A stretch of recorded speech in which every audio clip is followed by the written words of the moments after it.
ਸੋ ਜਿਸ ਤਰ੍ਹਾਂ ਕਿ ਅਸੀਂ ਆਪ ਜੀ ਨੂੰ ਪ੍ਰੋਗਰਾਮ ਦੇ ਸ਼ੁਰੂ ਦੇ ਵਿੱਚ ਅਤੇ ਉਸ ਤੋਂ ਬਾਅਦ ਵੀ ਬੇਨਤੀ ਕੀਤੀ ਸੀ ਕਿ ਅੱਜ ਅਸੀਂ ਇੰਟਰਵਿਊ ਕਰਾਂਗੇ ਜੋ ਲਿਬਰਲ ਪਾਰਟੀ ਦੇ ਇੱਕ ਉਮੀਦਵਾਰ ਹਨ ਕੈਰਨ ਮੈਕਕ੍ਰਿਮਨ ਦੇ ਨਾਲ, ਜਿਹੜੇ ਕਿ ਆਪਣੇ ਪਾਲਿਸੀ ਪਲੇਟਫਾਰਮ ਦੇ ਬਾਰੇ ਕੁਛ ਇੱਕ ਵਿਚਾਰ ਜਿਹੜੇ ਹਨ ਆਪ ਜੀ ਦੇ ਨਾਲ ਸਾਂਝੇ ਕਰਨਗੇ। ਸੋ ਉਹਨਾਂ ਦੇ ਬਾਰੇ ਕੁਛ ਇੱਕ ਜਾਣਕਾਰੀ ਮੈਂ ਆਪ ਜੀ ਦੇ ਨਾਲ ਸਾਂਝੀ ਕਰਨਾ ਚਾਹਾਂਗਾ ਕਿ ਵੈਸਟਰਨ ਅੰਟੇਰੀਓ ਦੇ ਵਸਨੀਕ ਹਨ ਕੈਰਨ ਮੈਕਕ੍ਰਿਮਨ ਅਤੇ ਰਾਇਲ ਕੈਨੇਡੀਅਨ ਏਅਰ ਫੋਰਸ ਦੇ ਵਿੱਚ ਕੰਮ ਕਰ ਚੁੱਕੇ ਹਨ। ਨੈਟੋ ਦੇ ਹੈੱਡਕੁਆਟਰ ਜਿਹੜਾ ਕਿ ਜਰਮਨੀ ਦੇ ਵਿੱਚ ਹੈ, ਉੱਥੇ ਵੀ ਇਹਨਾਂ ਨੇ ਕੰਮ ਕੀਤਾ ਹੈ। ਸੋ ਇਹ ਇੰਨੀ ਕੁਝ ਜਾਣਕਾਰੀ ਆਪ ਜੀ ਦੇ ਨਾਲ ਪੰਜਾਬੀ ਵਿੱਚ ਸਾਂਝੀ ਕਰਦੇ ਹਾਂ। ਲਿਬਰਲ ਕੈਂਡੀਡੇਟ ਰਹੇ ਹਨ ਕਾਲਟਨ ਮਿਸਿਸਿਪੀ ਮਿਲਜ਼ ਰਾਈਡਿੰਗ ਤੋਂ ਅਤੇ ਹੁਣ ਉਮੀਦਵਾਰ ਹਨ ਜੋ ਫੈਡਰਲ ਲਿਬਰਲ ਲੀਡਰਸ਼ਿਪ ਹੋ ਰਹੀ ਹੈ ਉਸ ਦੇ ਵਿੱਚ ਕੈਂਡੀਡੇਟ ਹਨ। So welcome to the program, Karen McCrimmon. Good morning. Yes, good morning, Manar. How are you? I'm very good, thank you. Good. So before I ask you any question, I still want to go over with you so that you know what we're talking about. Your brief bio with respect to who you are. So you live in Western Ontario and you are from Scottish background.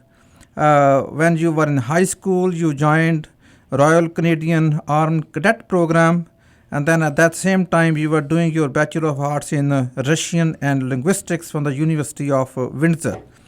After graduating, you enlisted in Canadian Forces as a navigator and became the first woman ever to command a Royal Canadian Air Force squadron.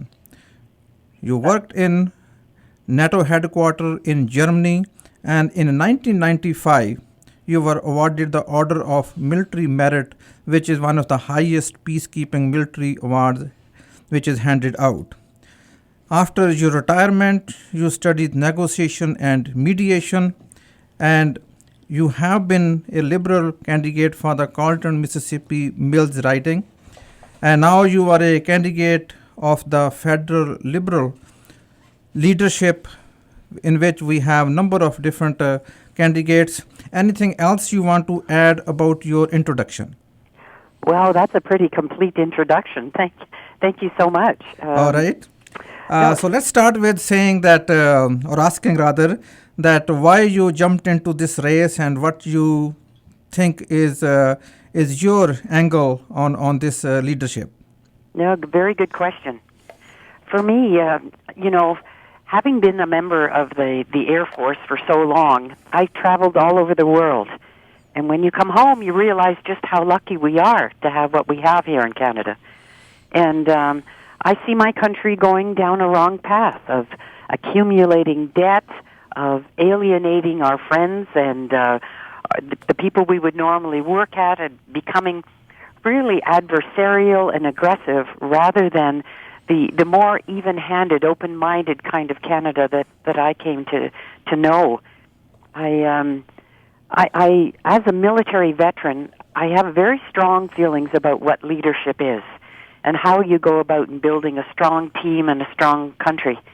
And I just thought, I have to do something here, because I want to be able to have a conscience that says I did everything I could possibly do to change the direction that we're currently going in. So that's why I decided to do that. And because of my military background and my experience, my proven leadership experience, both of a flying squadron and in a training and standards organization whose job was to mitigate the risk, to do an analysis of what the risks are, and then try and craft a way forward, I thought I could put my skills to work for my country once again. So for me, it's an extension of my service. I'm no longer in uniform, but I still wish to serve my country. All right. So with this background, you think you have a solution to some of the problems which we're facing as a country. So let's go a little bit specific. I was going through your policy paper on various issues, and one line I read here: Canadians deserve the unity of leadership instead of politics of division. The fact is that at the Canadian level, we have three political parties, and naturally they have a different point of view, different policy, different ideology on every issue. So then how you think that there could be a unity in leadership when their ideology base is different? How you think like this will happen to be a all inclusive politics in Canada? I did some research, and what I discovered is that if you go look at the United Nations Human Development Index, and it lays out the list of the top countries in the world to live, top 25 countries. 24 of them are multi-party countries. All right? The only exception that's in that top 25 list is the United States. And we can see where that two-party system, that hyperpolarization, really takes us.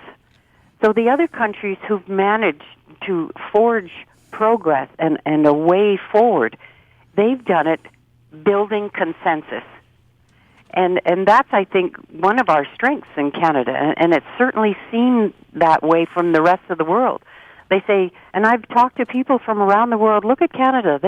They're different, and they have disagreements, and they don't see things the same, but they accept everybody's contribution. You know, they don't say, your idea's no good, I'm not going to bother to talk to you. They say, let's hear everyone's ideas, and if we do that, then we'll come up with the best ideas.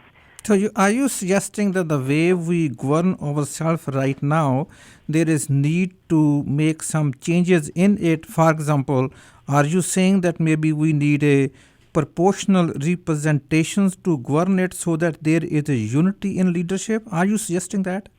I am one of these people who is in favor of electoral reform.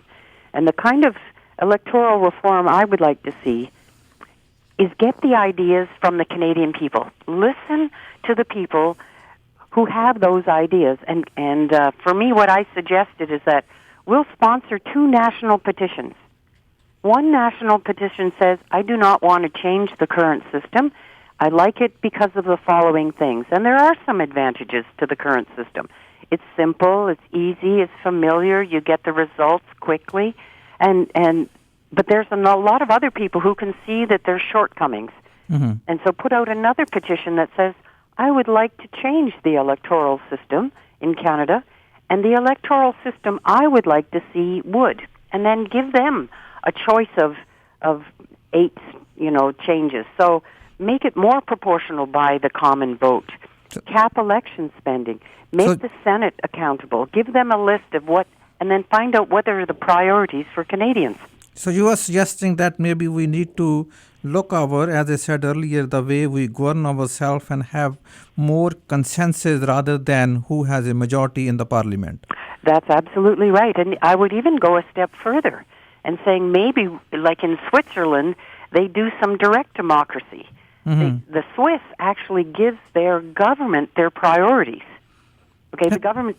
So they say, our first priority is job creation, our first priority is health care, our first priority, and then the government creates its work plan according to the people's wishes. How other candidates who are in this leadership share this vision of yours? Do you have any idea about that, like what their take is on this issue? I think mine, they're similar, I think, in a lot of cases. But what they're saying is that they have the solution already decided. Mm-hmm, mm-hmm. Okay? So mine is very different from the rest of them saying, I'm not saying I have the solution.